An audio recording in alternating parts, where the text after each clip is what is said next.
The Wild Robot Escapes by Peter Brown. Chapter 23, The Rifle. The wolves returned the very next morning. Shortly after dawn, they leaped from the trees and started chasing a poor calf through the pasture. Roz managed to drive them off, but that night they returned again. The herd came stampeding into the barn as the wolves laughed and trotted back to the fields. The cows were in shock. They refused to leave the barn. If this continued, the herd would produce less milk, the farm would lose money, and Mr. Sharif would send Roz back to the factory.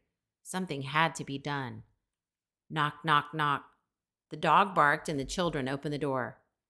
"How'd you get all those scrapes?" said Jaya. "Is everything okay?" said Jad. "I must speak with your father," said Roz. Mr. Sharif came to the door, and Roz explained the problem. At the first mention of wolves, he sent his children to their rooms, but the dog stayed. Oscar had no idea what the man and the robot were discussing, and his tail happily wagged as he stood beside them. However, his tail stopped wagging when Mr. Sharif handed Roz a rifle. The dog had seen the rifle in action, and it frightened him to his core. He scurried into the bushes and hid there, whimpering, while the conversation went on.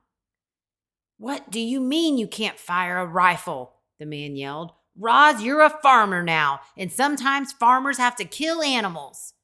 It was the first time Mr. Sharif had ever yelled at Roz. She waited patiently as words and spittle flew from his mouth. "My farm and my family are in danger. Roz, I order you to kill those wolves." "I cannot follow that order because I am not programmed to be violent." Mr. Sharif let out a heavy sigh. He knew Roz was right, but when he reached for the weapon, she wouldn't let go. The man stared at the robot. The robot stared at the dog. The dog stared at the rifle.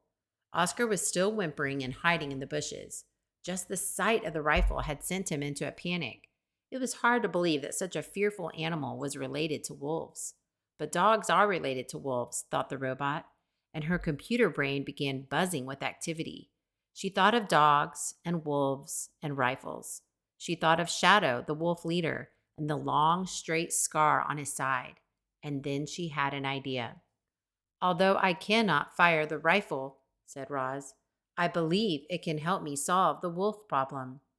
Mr. Sharif frowned. He didn't know what the robot was getting at, but he was happy to let her handle the wolves by herself. "Fine, try it your way," he said. "Just don't lose any cows or else we might have to lose a robot too."